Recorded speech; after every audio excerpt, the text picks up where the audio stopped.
முதல் விஷயம் பார்த்தீங்கன்னா சரியான இடம் அங்கே ஒதுக்கப்படலைன்றது பெரிய கம்ப்ளைண்ட்டாக இருக்குது. அண்ட் இரண்டாவது விஷயம் பாதுகாப்பு மேற்கொள்ளப்படவில்லை. அண்ட் அந்த பள்ளம் அங்கே இருக்குன்னு தெரிஞ்சு எதுக்கு அவங்க அனுமதி கொடுத்தாங்கன்னு தெரில. ஸோ அது தவிர்க்கப்பட்டிருக்கணும். அதை ஏன் அவங்க பண்ணலன்னு தெரில. மூணாவது விஷயம், கூட்டத்தில் நடந்த சின்ன சின்ன கலவரம். நிற்கவே இடம் இல்லாத போது செருப்பு எப்படி தூக்கி வீசப்பட்டுச்சு, அதுக்காக தான் அங்கே அடிச்சுக்கிட்டாங்களா என்னன்ற விஷயம் இன்னும் வெளியே வரல. நாலாவது விஷயம், எவ்ரி ஹியூமனோட ஒரு பொது அறிவுக்கு உட்பட்டது தான். அவங்க தான் யோசிச்சு அங்கே போகணுமா வேணாமான்றதை முடிவு பண்ணியிருக்கணும்.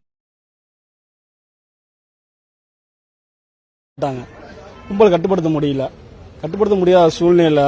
நெருங்க அரசாங்கம் பறிச்சு போட்ட குழியில பாதி பேர் தவறி விழுந்துட்டாங்க. அவர் பிரச்சாரம் பண்ண வாகனம் பக்கத்திலே ஆமா டிச்சு இருக்கு, குழி டிச்சு இருக்குது. அங்க விழுந்து தவறி யாரும் அவங்க மேலே தப்பு சொல்ல முடியாது. கொடுத்த அவங்க நிர்வாகம் கொடுத்த அவங்க குழி கொடுத்தது அந்த இடத்துல கொடுத்தது தப்பு.